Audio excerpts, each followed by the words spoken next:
안녕하세요. 지방에서 살고 있는 30대 여자입니다. 평소 사연 듣는 것을 좋아하여 사연을 들으며 하루 일과를 마무리하곤 하는데요.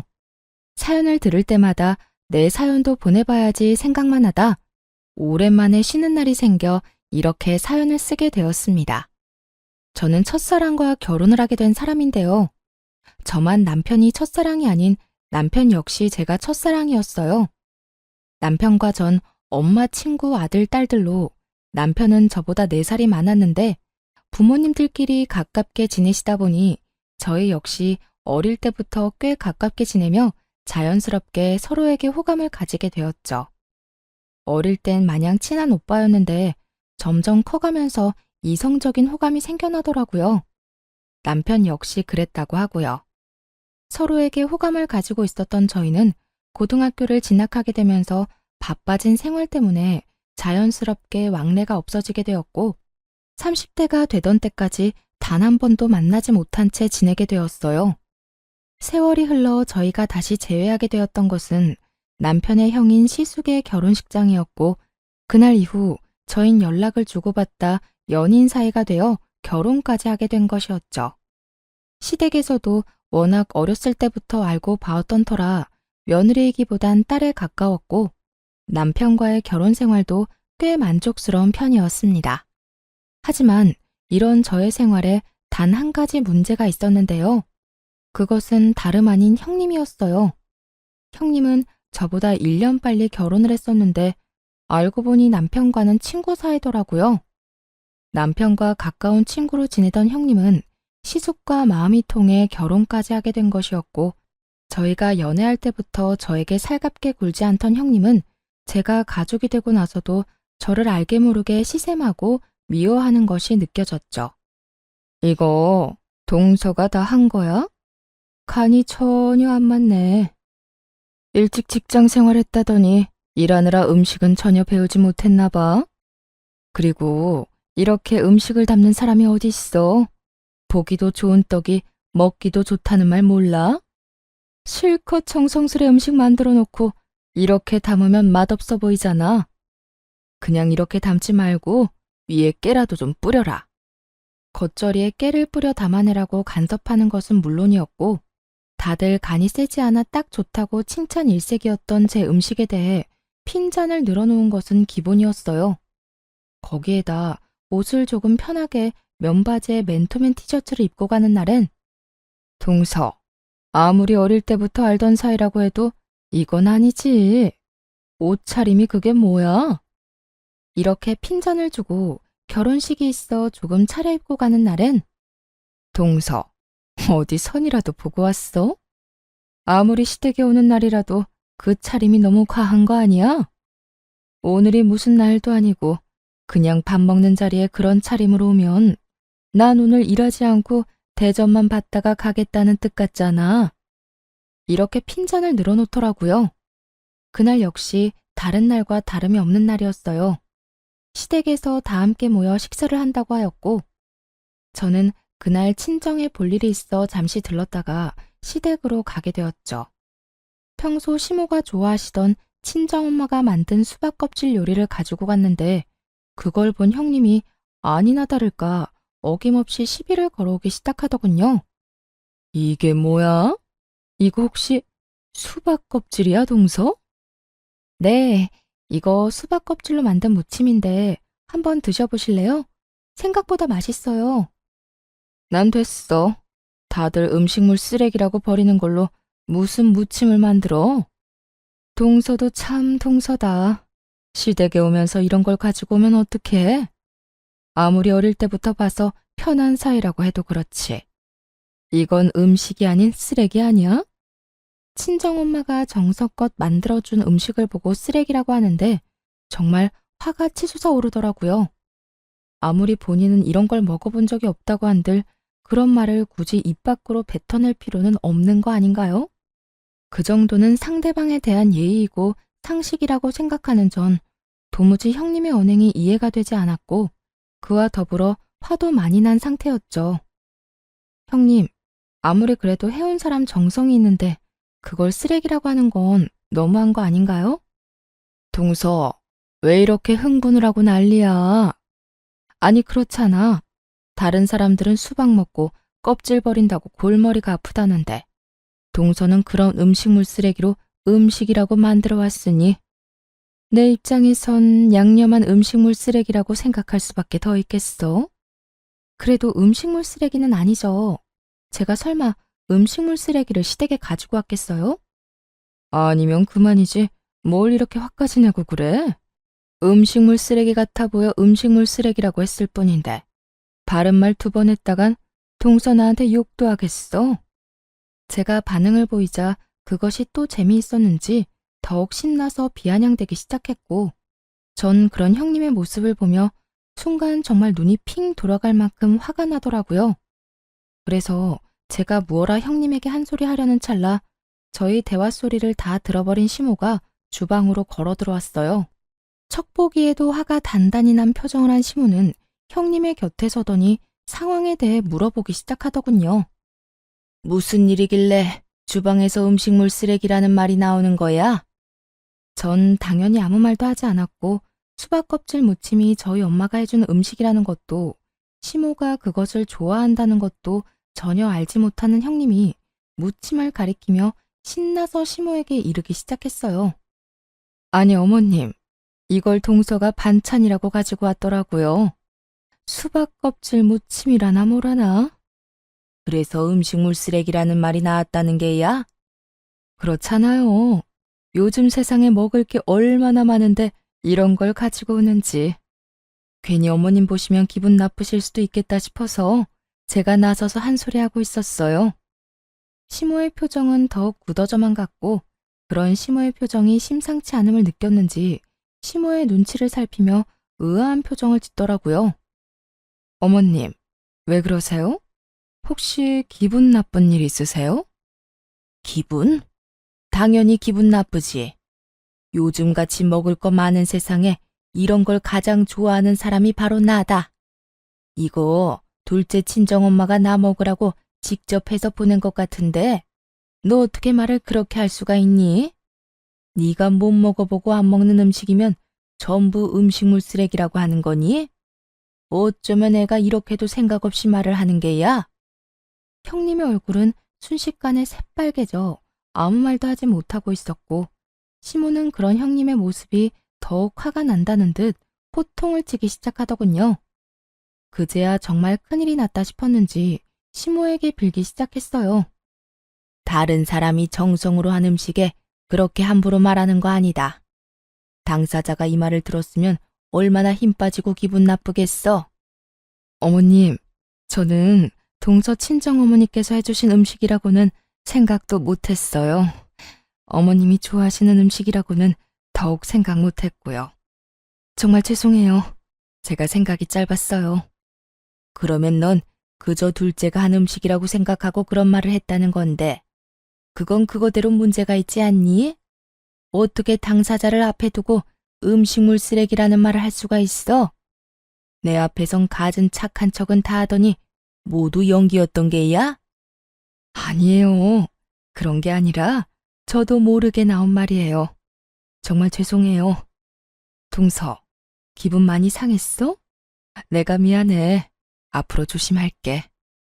형님은 시모에게 용서를 구하는 것도 모자라 저에게까지 사과를 하는 태도를 보였지만 시모의 마음을 돌리기엔 이미 늦은 듯 하더라고요. 형님의 사과에도 불구하고 형님은 시모에게 미운 털만 잔뜩 박힌 채 저녁 식사도 하지 못하고 집에서 쫓겨나 버렸으니까요. 아무래도 기분이 상해서 안 되겠구나. 넌 오늘 여기서 밥 먹지 말고 집에 가서 밥 먹거라. 너 보면 음식물 쓰레기라는 말이 귓가에 맴돌아서 밥을 먹을 수가 없어. 어머님, 정말 죄송해요. 제가 오늘은 그냥 가고 나중에 따로 한번 올게요. 정말 죄송해요. 평소엔 화 한 번 제대로 내지 않는 시모였는데 지금껏 제가 단 한 번도 보지 못한 모습을 보이며 화를 냈고 깨달은 것이 많았던 형님은 방법을 바꿔 저를 싫어하는 티를 내기 시작하더군요.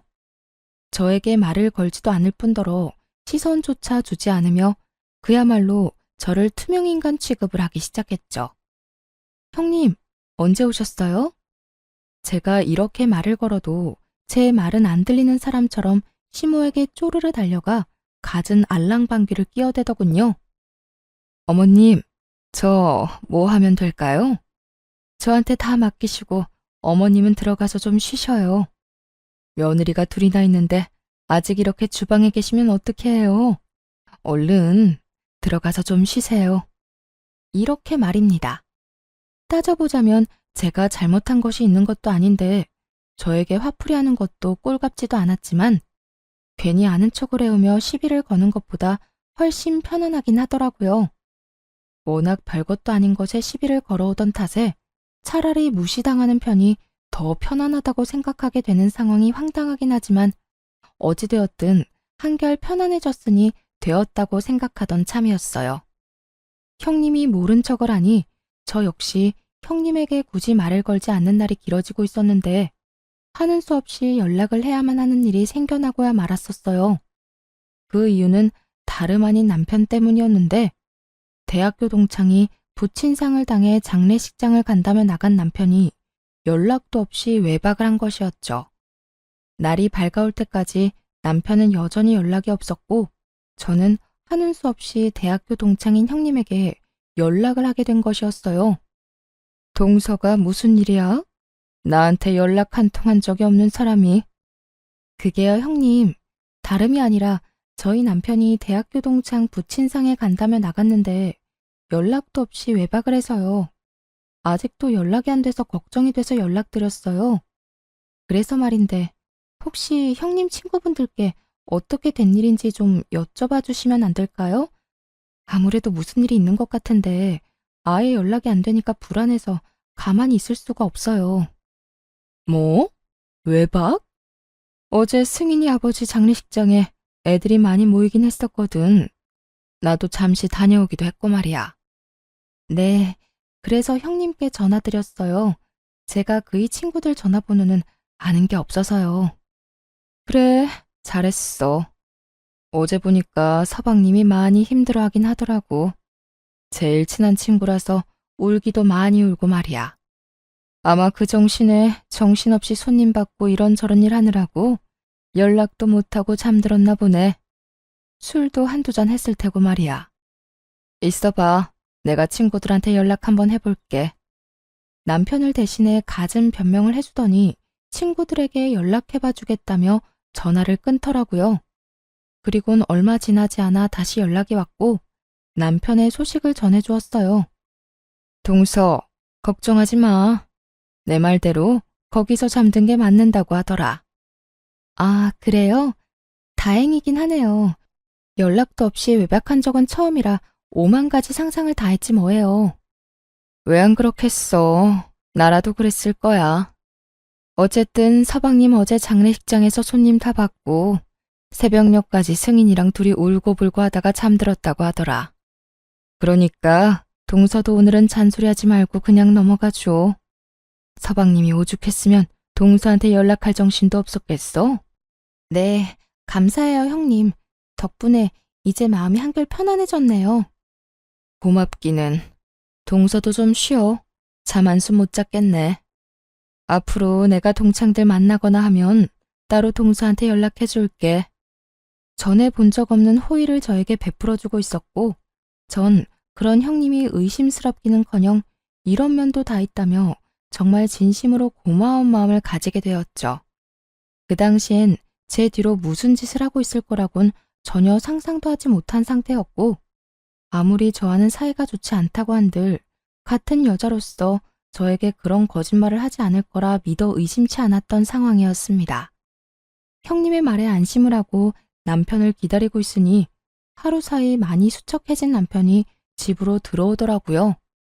남편은 저와 눈도 제대로 마주치지 못한 채 주저리 외박 사건에 대해 변명하기 시작했어요. 여보, 미안해. 나도 모르게 지쳐서 잠이 들어버렸지 뭐야.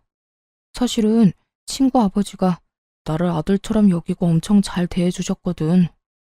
대학교 때 우리 데리고 낚시도 다녀주시고 우리가 크고 작은 사고 칠 때마다 다 도와주시고 하여튼 나한테는 아버지랑 같은 분이라고 생각했는데 그렇게 갑자기 돌아가시니까 어제 감정 주체가 안 됐어. 아무리 그래도 당신한테 연락은 했었어야 했는데 술도 한잔하고 많이 울기도 해서 나도 모르게 잠들어 버린 거 있지? 그렇지 않아도 형님께 들었어. 워낙 친한 친구였다는 것까지 말이야.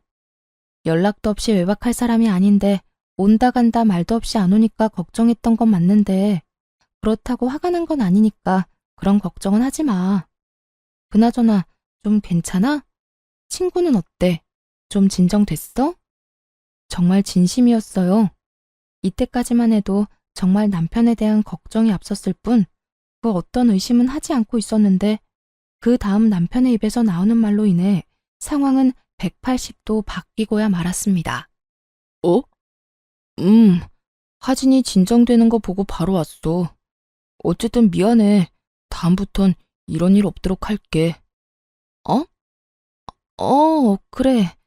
일단 들어가서 쉬어. 혹시 여러분은 눈치를 채셨나요? 부친상을 당한 친구의 이름이 형님이 말해주었던 친구의 이름과 다르다는 사실을요. 남편은 제 말에 알겠다고 하며 안방으로 들어갔고 전 그런 남편을 보며 의심을 품게 되었죠. 정신이 없다면 이름 정도는 헷갈릴 수 있다고 생각할 수도 있겠지만 그때는 정신이 없기는커녕 정신이 또렷해졌을 때일 뿐더러 남편도 남편이지만 형님이 이름 따위를 헷갈릴 일 없다고 생각했어요. 그 순간 형님이 남편을 대신해서 했던 변명들도 어쩌면 거짓말일 거란 생각이 들기 시작하더니 남편의 모든 행동이 수상하게 보이더군요. 우선 남편의 생활을 지켜보니 일정한 패턴이 있다는 것을 알아채게 되었어요. 남편의 늦는 날엔 꼭 등장하는 인물들이 있었는데 그건 대학교 동창들이었죠. 그때마다 형님은 기다린 사람처럼 저에게 연락을 해와 남편의 알리바이를 제공해 주었고요. 동서, 이야기 들었지? 오늘 친구 모인다는 거. 아, 네. 아까 연락이 와서 급하게 잡힌 약속이라고 저녁 먹고 가볍게 한잔하고 온다고 하더라고요. 나도 잠시 들렸다가 방금 집에 들어왔는데 오늘은 남자애들끼리 모여 있더라고. 내가 동서한테 보내주려고 사진까지 찍어왔어. 전화 끊고 보내줄 테니까 보고 안심하라고. 다 동서가 아는 친구들일 거야. 이렇듯 형님은 늘 본인은 집에 먼저 왔는데 남편은 친구들과 있을 거라며 남편의 증인이 되어주었고 본인이 말한 대로 사진까지 보내주며 제 의심을 잠재우려고 노력하고 있더군요. 한번 시작된 의심은 점점 더 커져만 갔고 도저히 그냥 있을 수는 없더라고요. 전 그 모든 의심스러운 상황에 종지부를 찍고자 흥신소를 이용하기로 했고 며칠 뒤 흥신소에서 전해받은 자료들은 과히 충격적일 수밖에 없었습니다. 사모님, 제가 자료는 다 보내놨습니다. 확인해 보시면 되시고요. 예상하셨다시피 남편이 외도를 저지르고 있던 게 맞더라고요. 상대는 대학 동창으로 그쪽도 결혼을 한 상태였고요. 제가 조사한 바론 남편 형수하고도 관련이 있는 것 같더라고요. 두 사람이 만나는 날엔 거의 대부분 그 형수라는 사람이 처음엔 함께 하다가 자리를 빠져주는 식으로 동창들 눈을 피했고요. 사진이랑 대화 녹음한 것도 있으니 다 확인하시고 연락해 주세요. 들어보니 남편은 외도를 저지르고 있는 것이 맞았는데 상대는 다름 아닌 남편의 동창이자 형님의 절친이더라고요.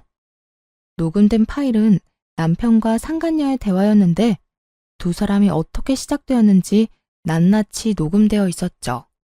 그래서 자기는 언제부터 날 좋아했는데? 그걸 모른다는 사실이 정말 놀랍다. 나 자기 대학교 때부터 좋아했었어. 오랫동안 자기 좋아하다가 도저히 안 되겠다 싶어서 우정까지 포기할 마음으로 고백하려고 했는데 웬 여자랑 결혼한다고 하더라? 내가 그때 얼마나 속상했는 줄 알아? 첫사랑이랑 다시 재회해서 결혼한다는데 내가 진짜 할 말이 없더라. 진작 말하지 그랬어. 그랬으면 우리가 이렇게 힘들게 만날 일도 없었을 텐데 말이야. 그러게. 나도 이렇게 될 줄 알았으면 진작 고백하는 건데. 하여튼 우린 지영이한테 고마워야 해. 어찌되었든 지영이가 우리 다시 연결해준 거 아니야. 이렇게 유부남 유부녀가 되어 만나게 됐다는 게 좀 그렇긴 하지만 말이야. 하긴 형수님이 중간에서 우리 계속 만나게 해주고 마음 전해주지 않았더라면 우리가 이렇게 서로 마음을 확인하고 서로 좋은 시간을 보낼 일도 없었겠지. 거기에다 형수가 요즘 우리 집사람한테 나 알리바이를 다 대줘서 자기 만나는 게 얼마나 편한지 몰라. 글쎄 사진까지 보내준다더라. 우리 다 같이 모여있는 사진 말이야. 그것도 남자들끼리만 모아서 말이야. 지영이한테 정말 고맙다. 그나저나 자기는 이혼 생각은 있는 거야? 언제까지 이러고 만날 거야? 나야 당장이라도 이혼하고 싶지. 그런데 무슨 계기가 있어서 이혼 말이라도 꺼내볼 거 아니야. 괜히 급한 마음에 이혼 이야기 꺼냈다가 집사람이 무슨 눈치라도 채면 자기나 나나 끝장인 거야. 상간녀, 상간남 위자료에 이혼 위자료까지. 이중으로 돈 나갈 텐데 그 돈을 다 어떻게 해. 하긴 그 돈이면 우리 집도 살 수 있겠다. 알겠어. 나도 우리 남편이랑 최대한 자연스럽게 이혼할 수 있도록 노력해 볼 테니까 자기도 하루라도 빨리 이혼할 수 있게 노력해줘. 나 이렇게 자기랑 몰래 만나는 거 너무 싫어. 나라고 좋아서 이렇게 만나겠어? 내가 빨리 이혼할 수 있도록 해볼 테니까 조금만 기다려줘 자기야. 참 기가 막히더라고요. 들어보니 상간녀는 오래전부터 남편을 짝사랑해왔고 남편이 결혼을 하자 포기하고 딴 남자랑 결혼을 했다가 형님이 중간에서 사랑의 작대기 노릇을 해 연결된 불륜이더군요. 시모 친구 딸인 제가 갑자기 며느리로 들어와 시모와 가깝게 지내는 제가 마음에 들지 않았던 형님이 끊임없이 노력해 연결된 사랑이었던 거죠. 주로 형님이 저에게 증인이 되어주고 두 사람만 만나고 오는 날이 있기도 했지만 정말 동창들이 다 모이는 날엔 다 함께 모인 사진을 찍어 형님이 저에게 보내주고 나면 바로 세 사람이 자리를 빠져나오는 식의 방법이었더라고요. 세 사람이 자리를 벗어나면 형님은 두 사람을 위해 자리를 빠져주고 두 사람은 그 후 좋은 시간을 보내고 있었던 것이었어요. 아무리 제가 밉다고 한들 제 뒤통수를 이런 식으로 칠 거라고는 생각하지 못해 충격이 참 크더군요. 남편도 남편이었지만 형님에 대한 충격도 작진 않았어요. 전 모든 사진들과 녹음 파일을 반복해서 보고 들으며 이혼을 다짐하게 되었고 복수를 하기로 마음먹게 되었죠. 조용하게 이혼하고 행복하길 바라는데 그렇게 해주면 안 되는 일이었으니까요. 대망의 날이 밝았고 시댁에 다 함께 모이는 날이었어요. 저는 미리 남편 놈에게 들릴 때가 있다며 따로 시댁에 가게 되었어요. 조금 늦게 시댁에 도착하니 온 식구들이 모여 앉아 이야기를 나누고 있었고 정 그대로 시부에게로 다가가 외도 증거들을 건네주었어요. 저에게 여러 증거를 받은 시부는 한참을 그 증거들을 들여다보더니 고함을 질러버리더군요. 이놈의 자식이 이게 무슨 인간 같지도 않은 짓거리야? 남편은 자신을 향하는 시부의 고함에 깜짝 놀라 토끼 눈을 하고 시부를 보더라고요. 아버지, 무슨 일이길래 그렇게 화를 내세요? 무슨 설명이라도 해주셔야 제가 말이라도 하죠. 당신 아버지한테 뭘 줬길래 아버지가 저렇게 화를 다 내시는 거야? 남편은 저와 시부를 번갈아가며 물어왔고 시부는 저에게 받은 사진을 남편의 얼굴에 던져버리며 호통을 치기 시작했어요. 네가 이딴 짓을 하고 다니라고 우리가 등골 휘게 네 뒷바라지를 하고 내 딸 같은 윤영이한테 장가를 보낸 줄 알아? 남편은 그제야 바닥에 떨어진 사진들을 보고 얼굴이 사색이 되어가고 있었고 형님 역시 지은 죄를 아는지 사색이 되어가고 있더라고요. 남편 놈은 저와 시부를 번갈아 보며 되지도 않는 변명을 해대기 시작하더군요. 아버지, 이거 다 오해입니다. 여보 정말이야. 당신도 잘 알잖아. 이 여자 형수랑 제일 친한 친구인 여자야. 나랑도 친하고 말이야. 대학 동창 그 이상 그 이하도 아니라고. 사진이 어떻게 하다 이렇게 다정한 모습으로 찍히긴 했는데 이건 정말 다 오해야. 어쩌다 보니 이렇게 찍힌 것뿐이야.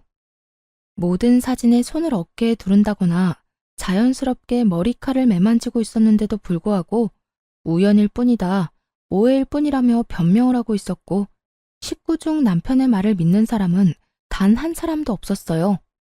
시모는 충격으로 아무 말도 하지 못하고 있었고, 시부는 말도 안 되는 변명을 하는 남편을 눈빛으로 가만두지 않을 태세로 노려보고 있었고, 시숙은 듣고도 믿을 수 없다는 듯 형님과 남편을 번갈아 보고 있었죠.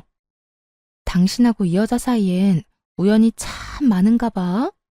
그렇지 않고서야 사진마다 이렇게 다정할 수가 있어? 그것도 단둘이서 말이야. 그건 나도 이 여자랑 친해서 그래. 대학교 때부터 아주 친했어. 그러니까 정말 괜히 오해하지 마, 응? 오해 같은 소리 하네. 당신이랑 이 여자랑 자기 타령하면서 나눈 대화 녹음한 것도 있는데 어디 한번 들려줘야 바른 대로 말할 거야? 내가 꼭 그렇게까지 해야겠어? 여보, 정말 미안해. 내가 정말 제정신이 아니었나 봐. 그 여자가 날 대학 때부터 좋아했다고 계속 매달려서 나도 모르게 그렇게 돼버렸어. 그런데 여보, 난 그 여자한테 진심이었던 적은 단 한 번도 없어. 진심이야. 정말 단 한 번도 진심으로 그 여자를 마음에 품은 적 없다고. 당신 지금 그걸 말이라고 해? 당신 마음이 그 여자를 품고 말고는 중요하지 않아. 당신 마음이 어떠하든 당신은 바람을 피웠고 그로 인해 우리가 이혼하게 될 거란 사실은 변하지 않는다고. 제 입에서 이혼 이야기가 나오자 남편은 충격에 빠진 얼굴하고선 저에게 되묻더라고요. 뭐? 이혼? 당신 지금 나랑 이혼하겠다고 한 거야? 당신이 나랑 어떻게 이혼을 해? 당신 나 많이 사랑하잖아. 꼴 같지도 않은 말이었어요. 남편은 자신이 무슨 짓을 하든 제가 본인을 너무 사랑하니 이혼만은 할 수 없을 거라고 확신하고 있더라고요. 그런 밑도 끝도 없는 근거 없는 자신감은 어디서 나오는 것인지 알 수가 없었지만 전 아주 큰 착각을 하는 남편에게 똑바로 다시 이혼을 말해주었죠. 당신 아주 큰 착각을 하고 있는가 본데 다른 여자 좋다는 놈을 내가 왜 사랑해? 정신 나갔니? 당신이 날 배신하고 이딴 짓 하고 돌아다닌 걸 뻔히 아는데 이혼 안 하고 가만히 있는 게 등신이지. 안 그래? 그러니까 우리 이혼해. 더는 당신이랑 살 생각 따윈 없으니까. 이렇듯 제가 당당하게 이혼을 말하는 사이 형님은 몸까지 떨며 불안감에 사로잡혀 있더라고요. 제가 어디서부터 어디까지 알고 있는 것인지 알 수가 없으니 크게 불안해하고 있는 듯 했어요. 시숙은 형님이 몸까지 떨어대자 걱정스러운 마음에 형님에게 말을 걸더라고요. 여보, 왜 그렇게 떨어? 어디 아파? 아니, 조금 놀라서 그래. 시숙의 물음에 애써 말을 돌리고 있었고 전 그런 형님이 빠져나갈 구멍이 없게 형님이 숨기고 있던 사실 역시 그 자리에서 밝혀버렸습니다. 아주버님, 형님 많이 놀랐을 거예요. 제 남편이자 아주버님 동생이 바람을 피우도록 중간에서 도왔던 사람이 다름 아닌 형님이거든요. 뭐요? 재수씨, 그 말이 사실이에요? 그럼요. 이렇게 된 마당에 저한테 뭐 득이 될 게 있다고 그런 거짓말을 하겠어요. 그리고 또 알려드릴 게 있는데 형님 역시 다른 남자와 외도를 저지르고 있더라고요. 상대 역시 대학 동창이자 유부남이고요. 절친하고 서방님이 외도를 저지르니까 그게 부러웠나? 뭐 좋은 일이라고 그런 것까지 따라하는지 모르겠네요. 맞아요.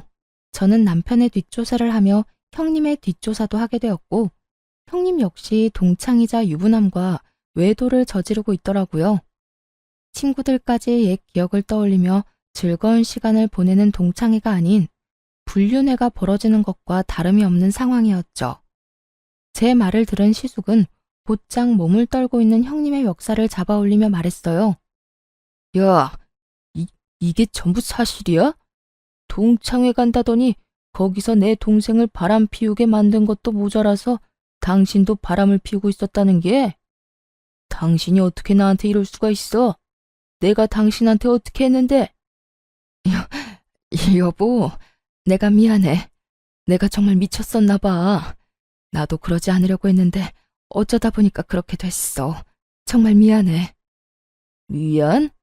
할 짓 못할 짓 다 해놓고선 이제 와서 미안하다고 하면 없던 일이 된다고 생각해? 저 녀석도 그렇지만 당신도 참 염치라고는 없는 사람이구나. 우리도 이혼해. 나 역시 당신 같은 여자랑 더는 같이 살 생각 없으니까. 여보, 이러지 마. 내가 당신 없이 어떻게 살아. 이렇게 감정적으로 생각하지 말고 다시 한 번만 생각해줘. 감정적? 오해하나 본데 나 그 어느 때보다 냉정하게 잘 생각하고 있거든. 이미 머릿속엔 당신하고 이혼 소송할 생각부터 상간남 소송까지 다 그려진 상태야. 그러니까 더는 긴 말 말고 이혼이나 준비해. 시숙은 단호하게 이혼을 선포했고 형님은 그런 시숙에게 울고불고 매달리며 어떻게 해서든 시숙의 마음을 돌려보려 애쓰더라고요. 그리고 형님 역시 자기 친구와 외도를 저지르고 있었다는 사실을 꿈에도 알지 못했던 남편은 형님에게 화를 내기 시작했고요. 네가 어떻게 우리 형을 두고 그딴 짓을 할 수가 있어? 네가 그러고도 인간이야? 이딴 짓거리나 하려고 우리 형 소개해달라고 날 쫓아다녔던 거야? 남편은 본인이 지금 어떤 잘못을 저질러 제 앞에 무릎을 꿇고 앉아있는 것인지 잊은 듯했고 전 남편에게 현실을 자각시켜 주었어요. 당신이 지금 입댈 주제나 된다고 생각해? 남 신경을 쓰지 말고 당신 이혼이나 신경 써. 누가 누구한테 질책을 하고 있어? 남편은 그제야 자신의 처지가 형님과 다르지 않다는 걸 깨달은 것인지 급하게 저에게 매달리기 시작하더군요. 여보, 내가 정말 잘못했어. 내가 정 꼴 보기 싫으면 우리 부모님을 봐서라도 나 한 번만 용서해주라. 우리 부모님이 당신 딸처럼 예뻐했었잖아. 남편은 감히 시부모님들을 입에 올리며 저에게 매달리고 있었고 이때껏 잠자코 상황을 지켜보던 시부가 상황을 정리해버리기 시작했어요. 어디서 우릴 파는 게야? 우린 너 같은 놈이랑 계속 살라고 할 생각 없다. 아버지, 그리 불러도 소용없어. 넌 당장 이혼하고 이혼과 동시에 이때껏 우리가 줬던 모든 것을 다 내놓거라. 집, 차, 카드까지. 하나도 남김없이 다 내놓고 이 집에 기어들어올 생각도 하지 마. 아버지, 이렇게까지 하실 필요는 없잖아요. 이렇게 남김없이 다 가지고 가시면 전 어떻게 해요? 이렇게까지 하게 만든 놈이 누군데 감히 말대꾸를 하는 게야? 시부의 호통에 남편은 제가 이혼을 말할 때보다 더 절망적인 표정으로 고개를 푹 숙이더군요. 그럴 수밖에요. 시댁은 재산이 좀 있는 편이었는데 자식들이 조금이라도 편히 살라고 지원을 아낌없이 해주던 상황이었어요. 그 덕분에 남편은 월급은 월급대로 다 쓰고 부모님들의 지원으로 낭비를 펑펑하고 살았던 사람이었죠. 그런데 그런 남편에게 모든 지원을 끊겠다고 하니 그것이야말로 마른 하늘의 날벼락 아니겠어요? 남편은 아무리 생각해도 지원만은 끊길 수 없었는지 시부에게 더 간절하게 매달리기 시작하더군요. 아버지, 제가 아버지가 시키는 대로 이 사람이랑 이혼하겠습니다. 그러니까 지원은 끊지 말아주세요. 최소한 집이랑 차는 계속 제가 가지고 있게 해달라고요. 사람이 집은 당연히 있어야 살아갈 거고 회사는 다녀야 하니 차는 있어야 할 거 아니에요. 그러니까 아버지, 제발 한 번만 더 생각해 주세요. 제발요. 집이나 차가 필요하면 네 능력으로 사. 이때까지 우리가 그만큼 도와줬으면 최소한 네 통장에 그만한 돈은 있어야 정상이지. 어찌되었든 내 할 말은 끝났으니 더는 긴 말 시키지 마. 시부의 뜻은 확고했고 시부의 말이 끝나자마자 시숙 역시 형님에게 당장 소송을 준비하라고 말하더군요. 상황은 돌이킬 수 없는 상황이 되어버렸고 남편과 형님은 눈물을 펑펑 쏟아내며 빌기 시작했어요. 여보, 그런 말 하지 말라니까. 내가 어떻게 당신이랑 이혼을 해. 난 절대 당신이랑 이혼 못해. 내가 정말 잘못했다니까. 그 남자랑 그렇게까지 깊은 관계도 아니었고 정말 실수에 가까운 만남이었어. 여보, 아버지 말 다 들었지. 나 이렇게 불쌍해졌는데 그래도 나 버릴 거야? 그러지 말고 다시 한 번만 다 용서해줘. 우리가 보통 부부야? 첫사랑이었던 우리가 그 긴 세월을 돌고 돌아 다시 만나 결혼까지 하게 된 부부잖아. 그런 우리가 이까진 일로 이혼한다는 게 말이나 되냐고. 두 사람 다 눈물 없인 들을 수 없는 마음을 쏟아내고 있었고, 시숙은 그대로 시댁을 나가버렸고, 전 남편에게 다시 한번 이혼을 말해주었죠. 그런 우리 사이를 산산조각 낸 건 당신이야. 그러니까 이렇게 구질구질하게 굴지 말고 예정을 생각해서라도 하루라도 빨리 이혼해. 할 말을 끝내고 시댁을 나가려는데 다급하게 저를 붙잡은 남편이 목소리를 낮춰 말하더라고요. 그러면 우리 아버지한테 내 이야기 좀 잘해주면 안 될까? 괘씸하긴 하지만 불쌍하니까 이때까지 해줬던 그대로 지원해주라고 말이야. 당신이 이 말만 해주면 내가 당신 원하는 대로 바로 이혼 서류에 도장 찍어줄게. 끝까지 참 대단하다 싶었어요. 어떻게 된 인간이 다른 사람도 아닌 저에게 이런 부탁을 할 수 있는지 도무지 이해도 되지 않더라고요. 전 제 귀에 대고 헛소리를 해대는 남편을 밀어버리곤 큰 소리로 외쳐주었죠. 뭐? 당신한테 해주던 지원은 그대로 해달라고 아버님께 말해달라고? 내가 미쳤다고 아버님께 그딴 말하겠어? 정신 좀 차려라 제발.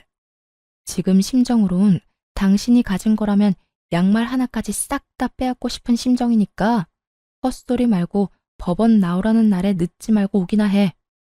전 남편을 뿌리치곤 시댁을 나와버렸고 친정에서 지내며 이혼 소송을 비롯해 여러 소송을 시작하게 되었어요. 저와 시숙의 이혼은 그야말로 위자료 파티와 다름이 없었죠. 각각 배우자와 상간녀, 상간남에게 위자료를 받았고 저는 형님에게 위자료 소송을 해 형님에게도 위자료를 받을 수 있었어요. 잘못을 저지른 모든 사람들이 이중으로 위자료를 주게 되었고 세 사람은 빚쟁이 신세나 다름이 없었죠. 그렇게나 세상에 둘도 없는 사랑과 우정을 뽐내던 세 사람은 소송이 시작되자 철천지 원수와 다름이 없는 사이가 되어버리더군요. 각자 서로의 잘못만을 주장하고 있었고 어떻게 해서든 혼자 살아보려 갖은 애를 쓰기도 했어요. 결국 이혼이 마무리될 때쯤엔 아예 세 사람은 사이가 완전히 틀어져 버린 듯 서로 눈만 마주치면 욕을 한다고 정신이 없더라고요. 이게 다 박지영 너 때문이야. 네가 이 여자랑 나랑 연결시켜주지만 않았더라도 내가 이 모양 이 꼴이 되진 않았을 거라고. 바람을 피우려거든 혼자 피웠으면 됐지. 왜 애먼 사람까지 바람을 피우게 만들어? 참나. 내가 살짝 입기만 불었을 뿐인데 좋다고 쟤랑 눈 맞은 사람이 누군데 이 난리야? 그리고 이렇게 된 게 나 때문이야? 두 사람이 조심성 있게 만났으면 이런 일도 없었을 거 아니야. 내가 그만큼이나 도와줬는데도 그거 하나 똑바로 못해서 이 사태를 만들어? 하여튼 대학 다닐 때도 그렇게 머리가 나쁘더니 지금도 하나 편한 게 없어. 너 말 다 했어? 내가 저 쓸모도 없는 인간 포기한다고 했을 때 네가 나랑 저 인간 이어주려고 그 애만 쓰지 않았어도 우리한테 이런 일이 일어날 일은 없었거든? 그리고 너 아까부터 그저 우리 돕는 척하면서 말하는데 너 우리 돕는 척하면서 너도 바람 피웠잖아. 너 왜 이래? 이렇듯 세 사람은 서로 헐뜯는다고 정신이 없어 보였고 그 모습을 마지막으로 세 사람이 함께 있는 것은 보지 못하게 되었죠. 그 후 들려오는 소식엔 상간녀와 예전 형님은 이혼을 당하고 빚쟁이 신세가 되어 각자의 친정으로 찾아갔다고 하더라고요. 하지만 양쪽 집 다 집안꼴을 우습게 만들었다며 대문도 넘지 못하고 쫓겨났다는 말을 전해 들을 수 있었어요. 전 남편 역시 상황이 좋지 않았어요.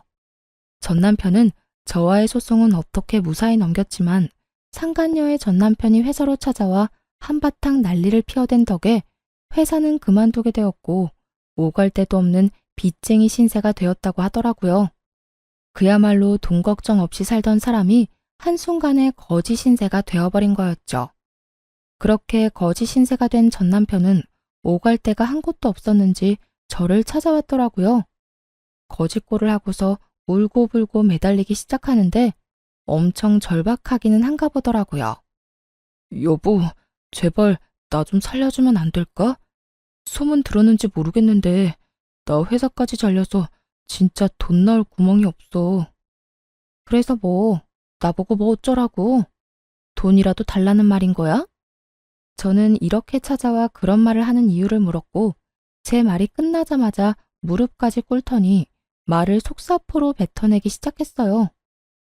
돈은 됐고 우리 아버지한테 연락 한 통 해주면 안 될까? 찾아갈 필요까지도 없고 전화 딱 한 통만 해주면 돼. 그러니까 당신 말은 내가 아버지께 전화드려서 당신 꼴이 이러하니 나와 이혼은 하게 되었어도 불쌍한 아들 구제 좀 해주셨으면 한다. 이 말을 해달란 말인 거네. 말이 끝나기도 전에 눈을 반짝이며 고개를 세차게 흔들더라고요. 그러면서 하는 말이 정말 어이가 없어 웃음이 다 나더군요. 내 말이 그 말이야. 당신도 이런 내 꼴 막상 두 눈으로 보니 마음 안 좋은 거 다 알아. 그러니까 당신이 전화 한 통만 좀 해줘. 다른 사람도 아니고 당신이 전화해서 부탁하면 아무리 아버지라도 나 받아주실 거야. 아니, 받아주시진 않으셔도 먹고 살 수는 있을 만큼 도움을 주시겠지. 그러니까 당신이 나 좀 도와줘라.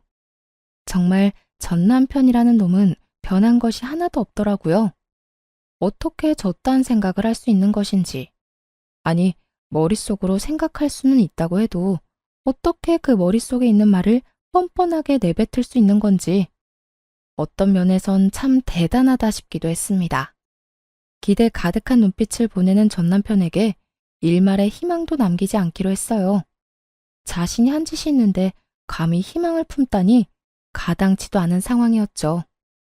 너 정말 큰 착각을 계속하는 것 같은데 난 너 그런 꼴 봐도 아무렇지도 않아. 여보. 그리고 이혼한 지가 언젠데 그 여보 소리 좀 하지 말아줄래? 나 네 말대로 절대 안 해줄 거야. 그럴 생각도 없고. 그런 허튼 짓에 낭비할 시간도 없어. 그러니까 헛된 기대, 이루어질 수 없는 희망 품지 말고 지금부터라도 열심히 살아. 그나마 쌓은 스펙이라도 있으니 어디든 취업은 할 수 있을 텐데. 왜 그러고 사는지 정말 이해가 안 된다. 전 남편의 입장에선 청천벽력과도 같은 말이 나오자 실망한 얼굴을 감추지도 못하고 저를 붙잡고 매달리기 시작하더군요. 여보, 아니 그러니까 당신 화 많이 난 거 알아. 나 때문에 상처 많이 받은 것도 알고. 그런데 당신도 보다시피 나 벌 받을 만큼 받았고 반성도 많이 했어. 복수도 이 정도면 성공적이게 끝났을 텐데 이쯤하고 나 좀 살 수 있게 해줘. 당신 말 한마디면 다 되는데 꼭 이렇게까지 매정하게 굴어야겠어? 난 매정한 게 아니라 굳이 내가 하지 않아도 될 일을 안 하는 것뿐이야. 당신이랑 나 이혼했고 이젠 남인데 내가 왜 남의 가정사에 끼어서 이래라 저래라 해야 해? 난 그러고 싶지 않아. 더욱이 내가 그런 행동을 함으로써 조금이라도 당신한테 이득이 된다면 난 절대 하지 않을 거라고. 이게 내 뜻이고 난 이런 내 뜻을 바꿀 생각 없으니까 다신 나 찾아오지도 마. 당신 가정일은 당신이 알아서 해결하란 말이야. 이런 제 말을 듣고서도 여전히 무릎을 꿇고 빌고 있었고 전 그런 남편에게 찬물 한 바가지와 굵은 소금을 뿌려버리곤 집에서 내쫓아 버렸습니다. 제 악몽 같던 전 남편과의 인연이 끝을 맺게 되었죠. 그 후 저는 잘 지내고 있어요. 여전히 회사 생활은 잘하고 있고 지금은 친정 근처에 새로운 보금자리를 얻어 지내며 자유로운 삶을 즐기며 살고 있습니다. 지금 맡고 있는 바쁜 일만 잘 마무리된다면 회사를 좀 쉴 생각인데요. 사회생활을 시작하고 처음으로 제대로 된 휴식을 취해보는 것이라 요즘 조금 들뜬 생활을 보내는 중이에요. 쉬면서 무얼 어떻게 얼마나 재미있게 시간을 보내나 생각을 하다 보니 며칠 야근을 해도 절로 콧노래가 나오는 거 있죠? 이래서 다들 휴가 하는가 봐요. 거기에다 전 긴 휴가보다 더욱 길게 쉴 예정이니 더욱 행복한 나날들을 보내고 있는 중이랍니다. 이혼을 하고 난 후 아무래도 부모님이 가장 큰 걱정이었는데 부모님은 저를 더 걱정하고 계시더라고요. 한동안 친정에서 시간을 보낸 적이 있었는데 엄마가 저를 안아주시더니 이런 말을 하더군요. 우리 딸 많이 힘들지? 하필 이혼 사유가 그런 거라 엄마 아빠도 마음이 참 좋지 않구나. 더군다나 그 상대가 우리도 아들처럼 여기던 녀석이라 마음이 더 안 좋아. 우리 속도 이런데 넌 오죽하겠어? 그런데 딸, 살다 보면 이런 일도 있고 저런 일도 있는 거야. 지금 우리 딸이 겪고 있는 이런 일을 겪지 않았다면 더없이 좋겠지만 아픈 일은 일어나 버렸고 되돌릴 수도 없으니 엄마 아빠 품에서 잘 흘려보내도록 해보자. 영원히 우리 딸 마음에 상처가 되지 않도록 멀리 멀리 잘 흘려보낼 수 있도록 엄마 아빠가 옆에서 도와줄게. 이렇듯 전 친정에 지내며 부모님의 도움을 받아 전 남편에게 받았던 상처를 잘 흘려보냈고 조금 남은 파편은 이번 휴식에서 잘 흘려보내보려고 합니다. 그렇게 잘 흘려보내다 보면 웃으며 이혼을 말할 순 없더라도 최소한 아무런 감정 없이 이혼을 말할 수 있는 날이 오지 않을까요? 그러면 제 이야기는 여기까지 하고 전 마저 휴식 계획을 세우러 가보려고요. 저의 긴 이야기 들어주신 모든 분 너무 감사합니다. 좋은 하루 되세요.